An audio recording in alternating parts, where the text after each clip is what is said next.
नमस्कार, मैं नीलेश कुमार स्वागत करता हूं आप लोगों का बेसिक एजुकेशन सेंटर में।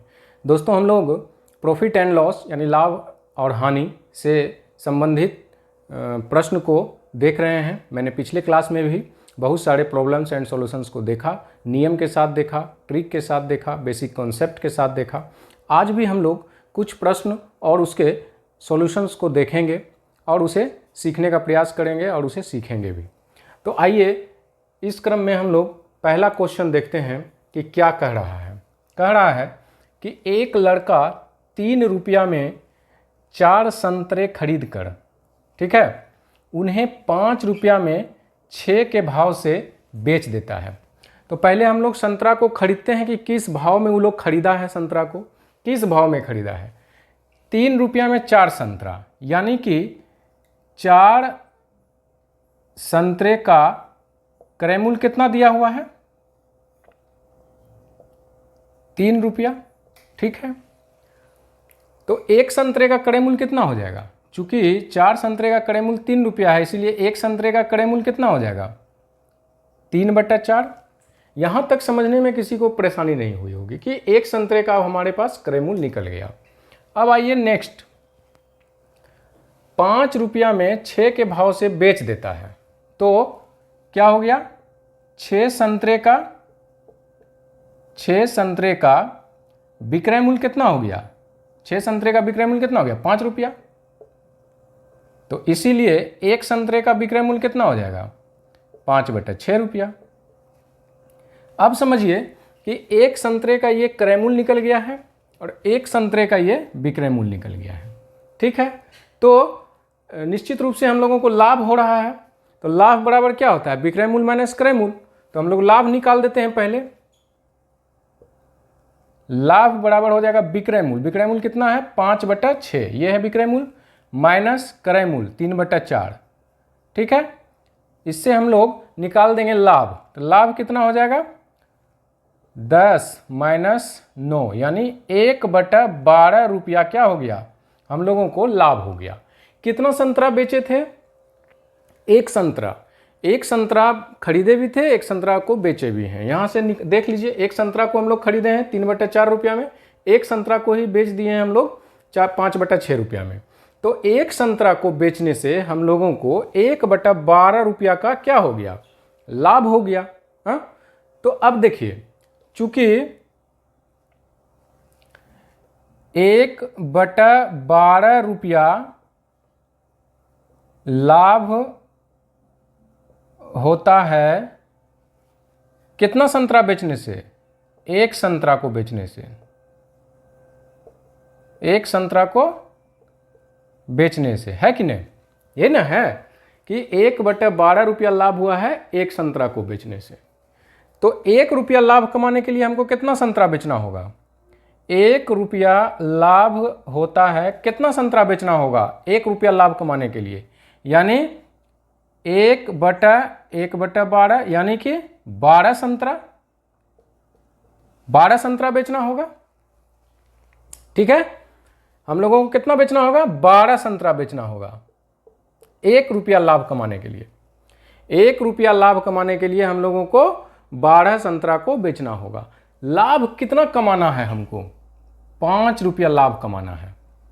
तो 1 रुपया लाभ कमाने के लिए 12 संतरा, तो इसीलिए 5 रुपया लाभ कमाने के लिए कितना संतरा को बेचना होगा? 12 × 5 यानी कि 60 संतरा। 60 संतरा को यदि हम 5 रुपया में माने 60 संतरा को यदि हम बेचते हैं तो 5 रुपया हम लोगों को लाभ हो जाएगा, ठीक है। इस प्रश्न को मैंने बारीकी से समझा दिया। एक बार और देख लीजिए कि 4 संतरे का क्रय मूल्य 3 रुपया, तो एक संतरे का क्रय मूल्य हम लोग निकाल दिए यहाँ। फिर उसी तरह से 6 संतरे का विक्रय मूल्य 5 रुपया, तो एक संतरे का विक्रय मूल्य निकाल दिए। अब हम लोगों को लाभ हो गया। लाभ हुआ 1/12 रुपया। तो 1/12 रुपया लाभ होता है कितना संतरा को बेचने से? एक संतरा को। तो 1 रुपया लाभ होगा, कितना संतरा बेचेंगे? तो 12 संतरा। इसीलिए 5 रुपया, हम लोगों को 5 रुपया लाभ कमाना है। तो 5 रुपया लाभ कब होगा? जब हम लोग 60 संतरा को बेचेंगे तब। आइए हम लोग नेक्स्ट क्वेश्चन देखते हैं। क्वेश्चन देखिए, रहीम कुछ आम 21 रुपया में 3 kg की दर से खरीदता है, ठीक है, तथा 50 रुपया में 5 kg के दर से बेच देता है। हम लोग कुछ आम को खरीदे किसी दर पर और किसी दर पर उसको बेच दिए कुछ आम को, ठीक है। तो कुल 102 रुपया लाभ कमाने के लिए उसे कितने केजी आम बेचना पड़ेगा, ठीक है। अब हम लोगों को लाभ कमाना है 102 रुपया, तो हम लोग कितना किलो आम बेचेंगे, आइए एक एक करके समझते हैं। पहले क्या कह रहा है कि रहीम कुछ आम 21 रुपया में 3 केजी के दर से, ठीक है। तो हम लोग इसको निकाल लेते हैं कि चूंकि 3 केजी आम का क्रय मूल्य कितना है, सीपी मतलब कॉस्ट प्राइस क्रय मूल्य कितना है 21 रुपया, ठीक है। तो 1 केजी आम का कितना होगा दाम, 1 केजी आम का क्रय मूल्य कितना हो जाएगा 21/3 यानी 7 रुपया, ठीक है। 21/3 यानी 7 रुपया। तो हम लोगों को 1 किलो आम का क्रय मूल्य निकल गया कितना, सीपी कितना निकल गया 7 रुपया, कितना का 1 केजी का, ठीक है। अब आइए, अब ये तो हम लोग खरीद लिए आम को, अब हम लोग बेचेंगे किस भाव में, 50 रुपया में 5 केजी। चूंकि 5 केजी आम का विक्रय मूल्य कितना है 50 रुपया, ठीक है, दिया हुआ है। तो 1 केजी आम का विक्रय मूल्य कितना हो जाएगा 50/5 यानी कि 10 रुपया। तो 1 केजी का विक्रय मूल्य कितना निकल गया 10 रुपया। तो निश्चित रूप से हम लोग को 1 केजी के क्रय मूल्य निकल गया, 1 केजी का विक्रय मूल्य निकल गया। तो देख लेते हैं कि क्रय मूल्य 7 रुपया है, विक्रय मूल्य 10 रुपया है, तो 1 केजी में कितना लाभ हो जाएगा, 1 केजी में लाभ कितना हो जाएगा 10 - 7 बराबर 3 रुपया। यानी यदि हम लोग 1 किलो आम बेच देते हैं तो 3 रुपया का लाभ होता है।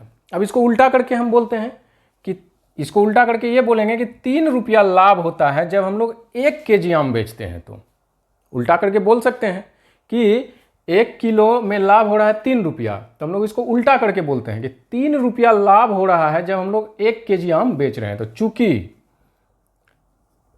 3 रुपया लाभ होता है जब 1 केजी आम बेचते हैं, 1 केजी आम बेचते हैं, ठीक है। तो इसीलिए 1 रुपया लाभ होगा जब 1/3 केजी आम बेचेंगे, है कि नहीं। तो हम लोगों को लाभ कितना कमाना है भाई, लाभ कमाना है 102 रुपया। तो 102 रुपया लाभ कब होगा, कितना बेचेंगे, तो 1/3 गुना 102 यानी कि 3 तिया 9 और 3 चौक 12 यानी कि 34 केजी हम लोग जब आम को बेचेंगे तो हम लोगों को 102 रुपया लाभ हो जाएगा। बिल्कुल समझ में आ गया होगा। एक चीज़ ये समझना है कि इस प्रकार के प्रश्न में इकाई हम लोग निकालेंगे। जैसे कि 3 केजी आम का दाम 21 रुपया है तो हम लोग 1 किलो का दाम निकाल लिए, ठीक है। इससे इधर भी 1 किलो का दाम, चूंकि यहाँ 5 किलो दिया हुआ है, यहाँ 3 किलो दिया हुआ, तो हम लोग को इकाई में ले आए, यानी 1 केजी यहाँ भी 1 केजी यहाँ भी, ठीक है।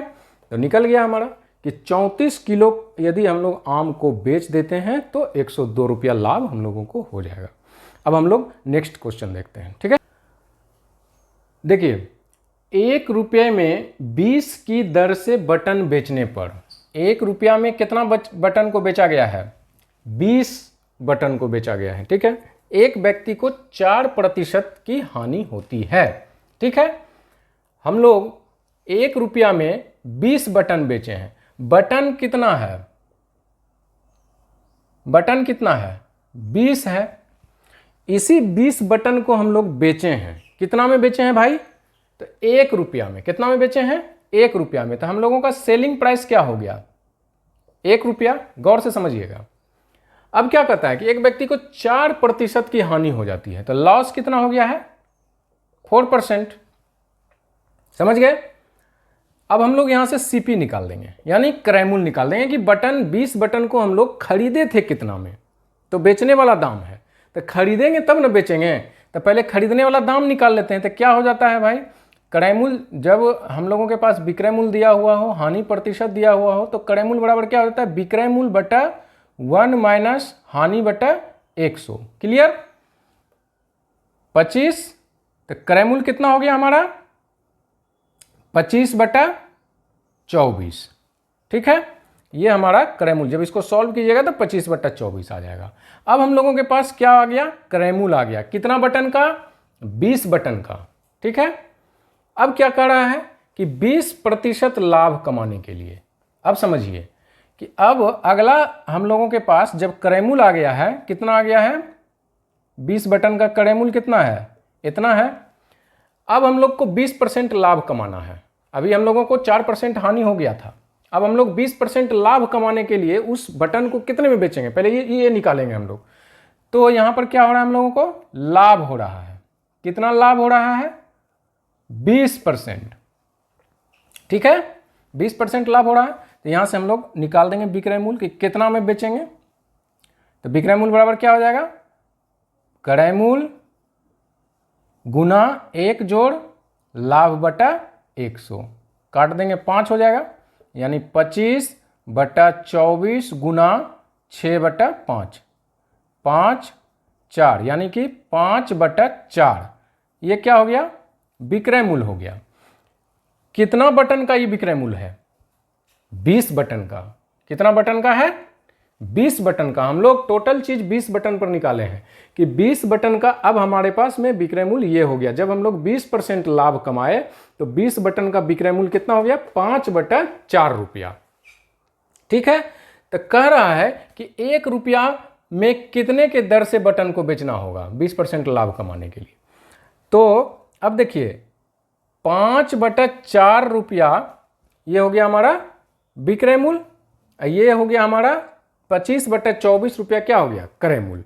ठीक है, तो यहां पर देखिए ये जो हमारा विक्रय मूल्य निकला है 5/4 रुपया, तो 5/4 रुपया में हम लोग 20 बटन को न बेचे हैं। 5/4 रुपया में 5/4 रुपया में 20 बटन को बेचे हैं, 20 बटन को बेचे हैं, तब हमको 20% का लाभ हुआ है। ठीक है, क्लियर समझिएगा कि 5/4 रुपया में हम लोग 20 बटन को न बेच दिए हैं। बेचना कितना है, 1 रुपया में बेचना है। तो 5/4 रुपया में यदि हम 20 बटन को बेचे हैं तो 1 रुपया में कितना बटन बेचेंगे, 20/5/4 बराबर 20 गुना 4/5, 16 बटन।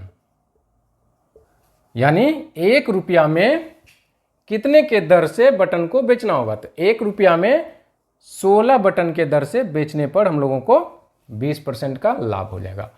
फिर से समझिए, एक बार में तो निश्चित रूप से समझ में नहीं आया होगा, जो कि यदि मैथमेटिक्स लाभ हानि का नहीं बनाए हैं, नहीं समझे हैं, उसको एक बार में तो समझ में नहीं आएगा। इसलिए मैं फिर से समझा दे रहा हूं कि कह क्या रहा है। 1 रुपये में 20 की दर से बटन बेचने पर तो 20 रुपया क्या हो गया, ये 1 रुपया क्या हो गया हमारा विक्रय मूल्य कि 1 रुपया में बेचे हैं। कितना बटन, 20 बटन है हमारे पास में। अभी समझ लीजिएगा कि 20 बटन है हमारे पास में, तो विक्रय मूल्य 1 रुपया। हानि कितना हो गया है, 4% हानि हो गया। यहां से हम लोग क्रय मूल्य निकाल दिए, तो क्रय मूल्य हम लोगों का निकल गया 25/24। क्लियर हो गया। अब क्या कर रहा है कि 20% लाभ कमाने के लिए, तो क्रय मूल्य अब हमारा है 25/24, यही 20 बटन का, 20 बटन का क्रय मूल्य हो गया 25/24। तो यहां से कह रहा है कि 20% लाभ कमाने के लिए, तो 20% लाभ कमा लिए, तो बेचेंगे कितना में, बेचेंगे तब ना लाभ होगा। तो बेचे हैं तो यहां से विक्रय मूल्य हमारा निकल गया 5/4, यानी 5/4 रुपया में हम लोग कितना बटन को बेचे हैं, 20 बटन को। 5/4 रुपया में 20 बटन को बेचे हैं, तब हम लोगों को 20% का लाभ हुआ है। तो पूछ रहा है कि 1 रुपया में कितना बटन बेचेंगे, तो 5/4 रुपया में 20 बटन बेचे हैं, तो 1 रुपया में कितना बटन होगा, 20 गुना 4/5, यानी 16 बटन। जब इसको सॉल्व करेंगे तो 16 आ जाएगा, यानी 1 रुपया में हम लोग 16 बटन को यदि बेचते हैं तो 20% का हम लोगों को लाभ हो जाएगा। क्लियर हो गया होगा। यही बेसिक कॉन्सेप्ट है, यही सीखने की आवश्यकता है कि हम लोग कैसे कैसे कैसे कैसे क्या क्या स्टेप वाइज करेंगे, और जो हिसाब में लिखा हुआ है वही हम लोगों को करना है। उससे फाजिल हम लोगों को न सोचना है न करना है। और एक हिसाब को नहीं समझ में आता है, कम से कम 2, 3 बार, 5 बार, 10 बार पढ़िए, तभी समझ में आएगा। और उसके सॉल्यूशंस को देखिए, बार बार वीडियो चला करके देखिए, सॉल्यूशन समझ में आ जाएगा, कॉन्सेप्ट माथा में बैठ जाएगा और कभी भी परीक्षा में गलती करके नहीं आइएगा। अब हम लोग आइए अगला क्वेश्चन देखते हैं। आइए इस प्रश्न को देखते हैं। कह रहा है कि ए एक घड़ी 10% लाभ पर बी से बेचता है, ठीक है। बी उसे सी से 4% हानि पर, सी उसको 25% लाभ पर डी से बेच देता है, ठीक है। यदि डी उसे 1320 रुपये में खरीदता है तो ए का क्रय मूल्य ज्ञात करें। सबसे पहले मैं इस प्रॉब्लम को बाय ट्रिक बता देता हूँ, क्योंकि ट्रिक जो है वो बहुत फेमस ट्रिक है इसका, और बहुत शॉर्ट ट्रिक मैं बताऊंगा। ट्रिक से समझ लीजिए कि कैसे बनता है, उसके बाद मैं बाय प्रोसेस भी बताऊंगा, ठीक है। पहले ट्रिक समझ लेते हैं। ट्रिक क्या कहता है? ट्रिक क्या, बाय प्रोसेस ही है, उसको हम लोग ट्रिक बना देते हैं। समझिए ट्रिक क्या कहता है कि कौन कौन है इसमें, ए है, बी है, सी है और डी है, ठीक है। जब ए बी को बेचे, बी सी को बेचे और सी डी को बेच दे, क्लियर हो गया। ए बी को बेचा, क्या बेचा? प्रॉफिट एंड लॉस, कोई भी प्रॉफिट हो या लॉस हो, हम लोग बी को बेच दिए।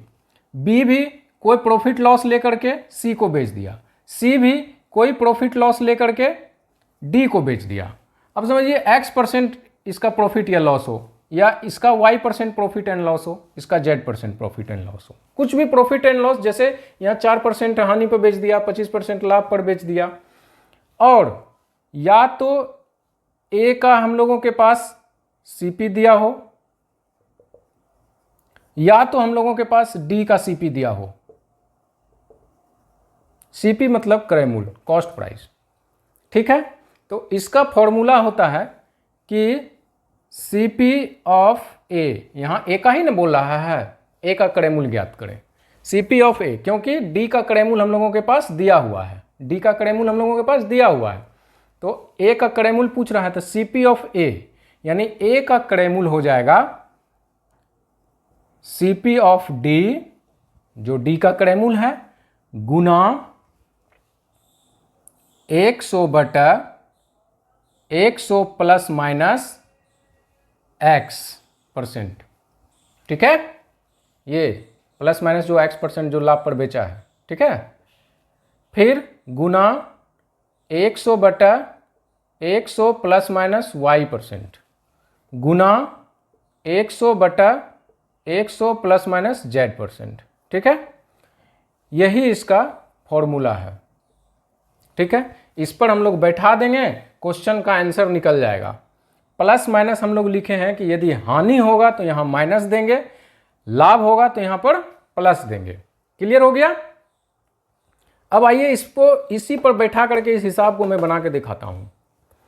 सीपी ऑफ ए यानी ए का क्रय मूल्य हम लोगों को निकालना है। क्या फॉर्मूला है? सीपी ऑफ डी यानी डी का क्रय मूल्य। डी का क्रय मूल्य कितना है? 1320 रुपया लिखा हुआ है ना, डी उसे 1320 रुपया में खरीदता है, तो डी का क्रय मूल्य कितना हो गया? 1320 रुपया गुना 100 ए एक घड़ी को 10% लाभ हो रहा है, यानी 100 प्लस क्या लिखेंगे? 10, क्या लिखेंगे? 10, क्योंकि लाभ हो रहा है। फिर गुना 100 फिर क्या कर रहा है कि बी उसे सी से 4% हानि पर, इस बार हानि हो रहा है। कितना हानि हो रहा है? 4%, तो -4 कर देंगे, गुना आगे क्या कर रहा है? सी उसको 25% लाभ पर डी से बेचता है, अभी लाभ हो रहा है, यानी 100/100 प्लस 25। इसको समझने में कहीं कोई कठिनाई नहीं होना चाहिए। जब हमको ये फॉर्मूला याद रहेगा, ये ट्रिक याद रहेगा, तो परीक्षा में इतना लिखने की आवश्यकता नहीं है, सीधे हम लोग यहां से कैलकुलेट करेंगे। ठीक है, कैलकुलेट कीजिए। 1320 गुना 100/110 गुना 100/96 गुना 100/125। क्लियर। अब देखिए हम लोग काट देते हैं, यहां से यहां 12 बार में ही कट गया, ठीक है, और 4 यहां 5 यहां, फिर यहां से काट देंगे 20 बार में, ठीक है। 12 96, 8 बार में कट गया, 4 से 2 बार में, 2 से 10 बार में कितना निकल गया? 1000 रुपया। क्या निकल गया? ए का क्रय मूल्य। ए का क्रय मूल्य कितना निकल गया? 1000 रुपया। तो बिल्कुल आसान है, ये ट्रिक है कि बस इसको जो है हम लोग माइंड में भी कैलकुलेशन कर सकते हैं विदाउट पेन कैलकुलेटर के। ये कैलकुलेशन करने के लिए ये ट्रिक याद रखना पड़ेगा। ये ट्रिक यदि भूल गए परीक्षा में तो बंटाधार हो जाएगा, बेड़ा गर्क हो जाएगा, हिसाब छूट के आ जाएगा। तो आइए हिसाब ना छूटे इसके लिए हम लोग ट्रिक तो सीख ही गए हैं, इसका कॉन्सेप्ट बताते हैं, इसका नियम बताते हैं कि नियम यदि सीख लिए तो हिसाब नहीं छूटेगा। ठीक है, आइए नियम देखते हैं। आइए अब हम लोग इस हिसाब को बाय प्रोसेस समझते हैं कि प्रोसेस क्या है। प्रोसेस क्या है? प्रोसेस ठीक है, क्या है भाई कि ए जो है एक घड़ी को 10% लाभ पर बी से बेच देता है। ठीक है, ए घड़ी को खरीदा होगा, पहले घड़ी को बिना खरीदे तो बेचेगा नहीं, तो ए घड़ी को खरीदा होगा, तो ए का पूछ भी रहा है कि ए का क्रय मूल्य ज्ञात करें। तो पहले ए कितना में घड़ी को खरीदा है हम लोग उसको मान लेते हैं। मानते हैं कि ए जो है वो x रुपया में घड़ी को खरीदा है। क्लियर हो गया? x रुपया में घड़ी को खरीदा है, यानी CP इक्वल टू कितना हो गया? x रुपया। कितना लाभ पर बेचा है? 10% लाभ पर बेचा है। ठीक है, तो यहां से हम लोग कितना में बेचेगा वो निकाल देंगे, यानी विक्रय मूल्य निकाल देंगे। विक्रय मूल्य क्या हो जाएगा? x इंटू 1 प्लस प्रॉफिट बटा 100, यानी 110 बटा 100, 11x बटा 10। ये क्या निकल गया? SP, यानी सेलिंग प्राइस। कि ए अब जो है 11x बटा 10 रुपया में बेच दिया। किसको बेचा? किसको बेचा? बी को। किसको बेचा? बी को। तो बी का अब कितना हो गया क्रय मूल्य? 11x बटा 10, 11x बटा 10। अब बी कितना में बेचता है सी को? 4% हानि पर, 4% हानि पर। तो इसका विक्रय मूल्य कितना हो जाएगा? 11x बटा 10 गुना 1 माइनस 4 बटा 100, 11x बटा 10 गुना 24 बटा 25। क्लियर? समझ गए? अब थोड़ा सा और इसको शॉर्ट कर देते हैं, तो ये हो जाएगा 2 पच्चे 10, ये हो जाएगा 12, यानी 111 बड़े 32 से 132x बटा 125। ये हो गया हमारा विक्रय मूल्य। अब ये क्या निकल गया है हमारा? बी का विक्रय मूल्य। बी का जो विक्रय मूल्य निकला तो वो अब क्या किया? बी सी को बेचा है, तो बी का जो विक्रय मूल्य होगा वो हमारा सी का क्या हो जाएगा? क्रय मूल्य, यानी सी का क्रय मूल्य कितना हो जाएगा? 132x बटा 125। क्लियर हो गया कि अब सी का हमारा वैल्यू क्रय मूल्य का निकल गया 132x बटा 125। अब क्या करता है सी? 25% लाभ पर क्या करता है? डी को बेच देता है। बेचिए, विक्रय मूल्य बराबर 132x बटा 125 गुना 125 बटा 100। क्लियर हो गया ना? यहां से 125 125 कैंसिल हो जाएगा, बचेगा कितना? विक्रय मूल्य बराबर 132x बटा 100। ये विक्रय मूल्य जो हुआ ये डी के लिए क्या हो जाएगा? क्रय मूल्य हो जाएगा। तो डी का क्रय मूल्य कितना हो गया? डी का क्रय मूल्य कितना हो गया? 132x बटा 100। और डी का क्रय मूल्य हम लोगों को दिया हुआ है 1320 रुपया, बराबर 1320 है। यहाँ से काट दीजिए 10 बार में, तो x बराबर कितना निकल गया हमारा? 1000। यही तो हमको निकालना था। ए का क्रय मूल्य, ए का क्रय मूल्य कितना निकल गया? 1000 रुपया। ये है हमारा नियम, ये है हमारा प्रोसेस, ये है हमारा कॉन्सेप्ट कि इसको यदि हम लोग सीख लेते हैं तो कभी परीक्षा में कोई हिसाब नहीं छूटेगा। और यदि ट्रिक सीख के जाते हैं, प्लस के जगह माइनस हो गया तो वो समझिए बेड़ा गर्क हो गया, हिसाब तो छूटेगा ही छूटेगा, मतलब नंबर तो कटेगा ही कटेगा, रिजल्ट भी नहीं होगा। इसीलिए प्रोसेस को समझना एकदम ज़रूरी है। प्रोसेस समझ गए तो कोई भी हिसाब आप तुरंत बना दीजिएगा। एक इसी प्रकार का हिसाब हम लोग तुरंत देखते हैं, बाय प्रोसेस मैंने बता दिया, उसको ट्रिक से देख लेते हैं। ठीक है, देख लीजिए सेम क्वेश्चन है, जो हम लोग पिछला ट्रिक और प्रोसेस सीखे हैं सेम क्वेश्चन है। इसको मैं ट्रिक पे बताता हूँ, प्रोसेस तो मैं समझा ही चुका हूँ। ट्रिक पे देख लीजिए क्या करा है कि एक अक्कड़े मूल, देखिए कितना फास्ट बनता है। एक अक्कड़े मूल ज्ञात करना है, तो एक अक्कड़े मूल बराबर क्या होता है, डी का अक्कड़े मूल, यानी 7290 गुना 100 बटा हानि हो रहा है यानी 90, फिर गुना 100 बटा फिर 10% की हानि हो रही है 90, गुना 100 बटा फिर 10% की हानि हो रही है 90, 100 माइनस 10। अब देखिए यहाँ से काट दिए, ये तीनों को काट दीजिएगा तो ये कट जाएगा, ठीक है। बच गया कितना ऊपर, 10,000 रुपया। इसका आंसर कितना हो गया, 10,000 रुपया। गुना कर दीजिए, ऊपर में 4 शून्य हो जाएगा तो 10,000 रुपया हो जाएगा। यानी कि ट्रिक से बनाना इतना ही आसान है जितना बाय प्रोसेस से समझना मुश्किल है। बाय प्रोसेस से यदि समझ गए मुश्किल से तो ट्रिक तुरंत बन जाएगा और समझ में आ जाएगा कि हम लोगों को निकालना क्या है। यही ट्रिक है, इसको परीक्षा में आप लोग देखते के साथ तुरंत मार दीजिएगा कि ये आंसर हमारा होगा। तो आज के लिए इतना ही, मिलते हैं नेक्स्ट क्लास में नेक्स्ट प्रॉब्लम सॉल्यूशंस को लेकर के, नेक्स्ट ट्रिक और उसके कॉन्सेप्ट को लेकर के। तब तक के लिए इजाज़त दीजिए, धन्यवाद।